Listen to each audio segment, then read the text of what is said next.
집중 분석 시간입니다. 오늘 아주 핫한 섹터들 이야기를 총집합해서 이분께 다 들을 수 있을 것 같아요.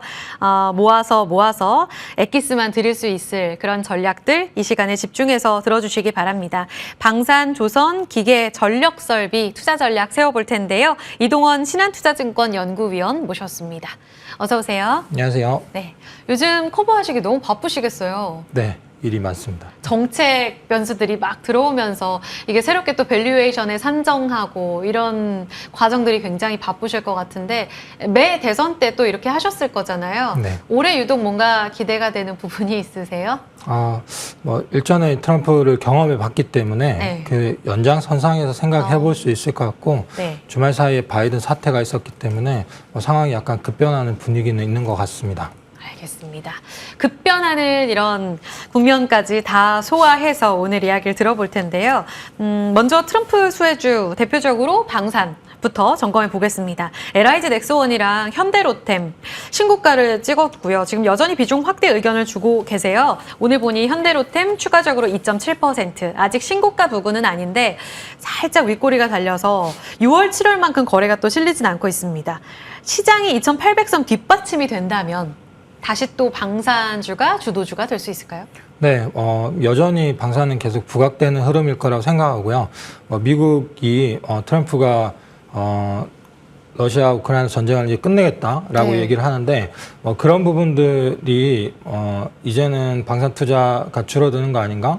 이렇게 생각할 수도 있지만 실질적으로는 여전히 안보 불안이 지속되는 상황에서 유럽이나 중동이나 군비를 계속 늘려가는 흐름이 될 거라고 생각하고 있고요.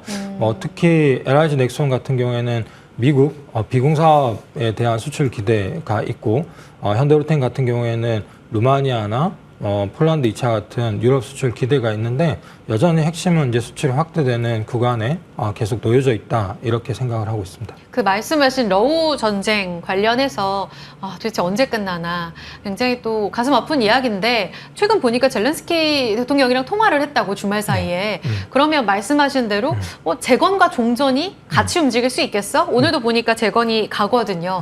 방산에는 다소 좀 트리거가 될 만한 모멘텀은 약화되는 게 아닐까 싶은데 이 부분에 있어서 조금 더 들어볼 수 있을까요? 네, 과연 이제 종전이 되면 평화가 올까 했을 때 그런 흐름은 쉽지 않다고 생각을 합니다. 이게 미국이 오랫동안에 세계화를 통해서 인플레이션을 낮춰왔고 그런 관점에서 에너지도 그렇고 전 세계 안보 상황에서 많이 이제 신경 쓰는 분위기였는데 이게 이제 좀 러시아 우크라이나 전쟁이 아니더라도 미국은 미국의 리쇼어링으로 투자들을 계속하고 있고 전 세계 안보 상황에 대해서 좀 둔감해도 되는 그런 분위기라 생각합니다. 트럼프는 자국 우선주의를 강조하고 다른 해외의 국가들에 대해서 방위 분담금을 늘려라는 입장인데 이제 자국의 그 군비에 대해서 각자 책임을 져야 되는 각자 도생의 시대고 그런 흐름으로 봤을 때 여전히 이제 방산 투자들 군비 경쟁들은 지속될 거라 보고 있고요. 특히 이제 미중이 갈등들을 지속해 갈 거라고 보고 있는데 그런 측면에서 주변 국가들의 투자도 늘어나지 않을까 싶습니다. 연구위 원님, 그러면 지금은 오늘 이제 간밤에 바이든 사퇴론에 크게 영향을 받고는 있지 않지만 만약에 민주당 쪽으로 혹여라도 이렇게 가능성이 기울게 되면 방산주는 추가적으로 더 가긴 어려워요? 아니면 개별적으로 그와는 별개로 잘 간다? 네, 괜찮다고 생각을 합니다. 물론 이제 양당 중에서 어디가 더 수혜냐라고 네. 이렇게 판단할 수도 있지만 네. 지금 상황들은 미국이 예전만큼 전 세계 안보에 크게 신경을 안 쓰고 있다라는 게 안 쓰고 있다기보다는 굳이 그럴 필요가 없이 자국의 번영을 위해서 좀 더 치중하는 모습이다라고 생각을 합니다. 네. 그런 흐름으로 봤을 때는 중동이라든지 유럽 상황들은 여전히 군비를 늘려야 되고요. 이런 학습 효과가 단기에 사라질 거라고 보지는 않습니다. 그래서 민주당의 가능성이 현재로서는 네. 크지는 않지만 부각된다고 하더라도 방산주의 영향은 단기적 또는 크지 않다 이렇게 보고 있습니다. 트럼프의 수혜주는 맞고 민주당 쪽에 피해주는 아닌 걸로. 그러면 이 종목들 5가지 중에서 현대로템이 또 치고 올라오는 힘이 좋고 워낙 강했던 쪽이 LIG 넥스원, 하나에어로스페이스잖아요. 각자 본다면 방위비 증액이나 자주국방의 모멘텀을 받는 건 다 같이 공통점인데 개별적으로 잘하는 분야가 좀 다르지 않습니까? 네. 한국항공우주는 여전히 좀 답답하고요. 이 모멘텀을 기업별로 본다면 어디가 제일 마음이 가시는지.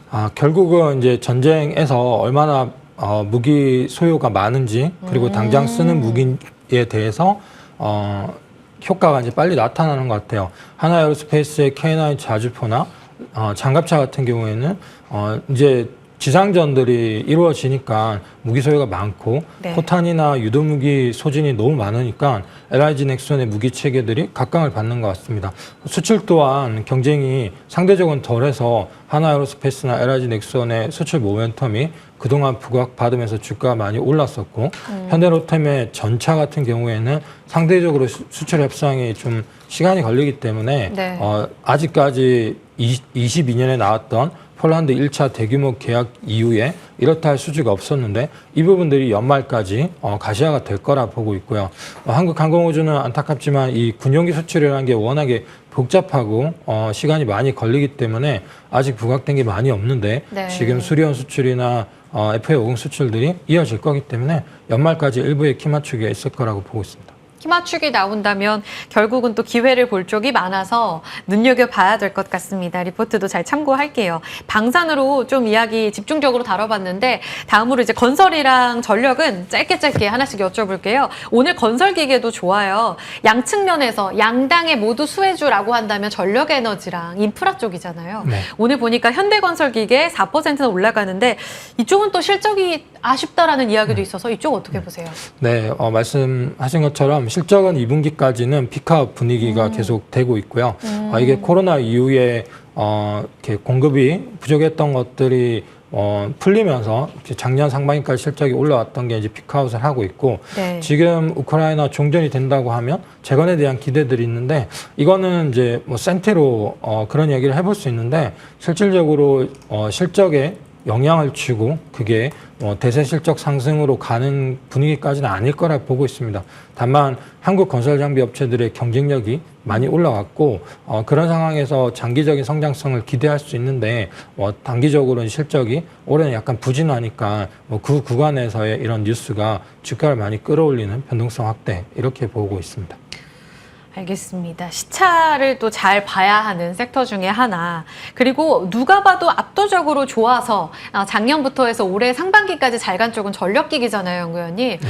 근데 이쪽 좋은 건 다 알겠는데 이미 고점까지 달린 힘이 워낙 강했었습니다. 양당 누가 되더라도 수혜주가 될 거다라는 의견은 있는데 지금 연구위원님이라면 지금도 계속 기회라고 보시는지 업사이드가 더 열려 있다고 보세요? 네, 일단 업황은 아직 안 끝났다고 보고 있고요. 네, 이 밸류에이션 업사이드를 논하는 게 굉장히 쉽지는 않습니다. 그쵸. 그게 그간의 흐름들을 보더라도 너무 많이 오른 거 아닌가? 그리고 또 상당히 먼 미래의 실적까지 주가에 반영되어 있는 거 아닌가? 이런 고민들을 할 수밖에 없는 주가라고 생각을 합니다. 다만 업황을 보면 뭐 가격이라든지 수주, 잔고 같은 이런 지표들을 봤을 때는 아직까지 성장을 하고 있고요. 이런 배경은 단순히 사이클 관점의 교체 수요뿐만 아니라 신재생 계통 연계라든지 AI 데이터 센터 같은 수요, 새로운 사이클의 흐름들이 공급이 늘어나는 속도보다 훨씬 빠르기 때문인 것 같고요. 피크아웃은 올 테죠. 다만 이제 그 시점으로 생각했을 때 아직까지는 그래도 트레이딩을 해보기에는 괜찮은 구간이라고 생각을 합니다. 알겠습니다. 고점 논란은 분명히 있습니다만 여기서 더 업사이드가 열린다를 논하기보다는 그 고점까지의 정책 사이클이 있기 때문에 트레이딩으로 계속 대응을 하자. 트럼프의 에너지 정책이 이제 조선주에도 좋다라는 이야기인데 오늘 조선 섹터가 커버하시는 쪽에선 가장 좋거든요. HD 한국조선해양이 직전 고점 신고가 뚫겠습니다라는 이야기를 개장 중계에서 했는데 뚫었어요. 지금 18만 6,600원까지 신고가 움직임. 슈퍼사이클은 지금 어디까지 가능하다고 보세요, 이쪽? 네, 지금 사이클을 해석하는 게 큰 숙제라고 생각을 합니다. 저는 근데 슈퍼사이클이라고 표현하진 않는데 그거는 수요가 이끄는 사이클일까 했을 때 그렇진 않다고 보고 있고요.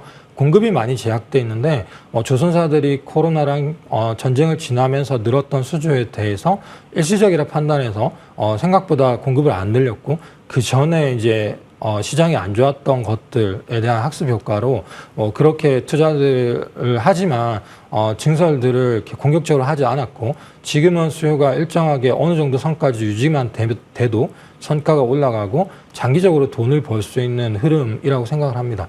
그런 관점으로 공급발 호황이라고 저는 표현을 하는데 이런 흐름들이 이제 계속 갈 것 같고 트럼프 당선 시에는 오일앤가스들 투자가 늘어날 텐데 LNG나 LPG 같은 또는 탱크 같은 선종들에 대한 호황이 당분간 지속될 것 같고 조선사들의 공급이 제약된 상황에서 이런 장기적인 호황이 이어질 거라고 보고 있습니다. 수요를 더 자극하진 않고요.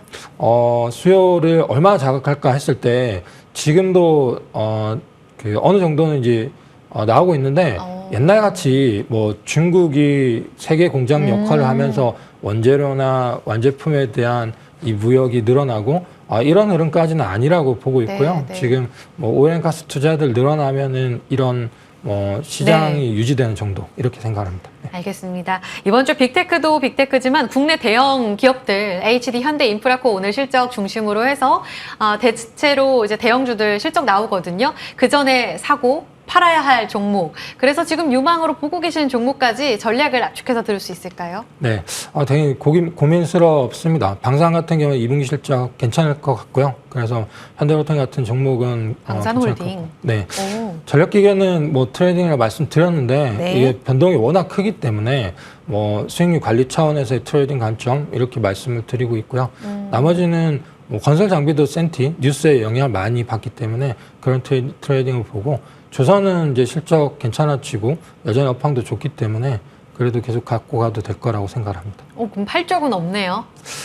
네, 트레이딩 하는 쪽만 있는 정도. 알겠습니다. 건설 장비 그리고 전력 쪽 이쪽은 트레이딩, 방산이랑 조선은 홀딩 관점. 지금 유망주로 갖고 계시는 탑픽으로 가겠습니다. 네, 조선에서는 현대중공업, HD 현대중공업이고요. 방산, 군함이나 잠수함 사업도 부각이 될 테고 상산에 대한 성장성도 기대가 됩니다. 방산에서는 현대로템이고요.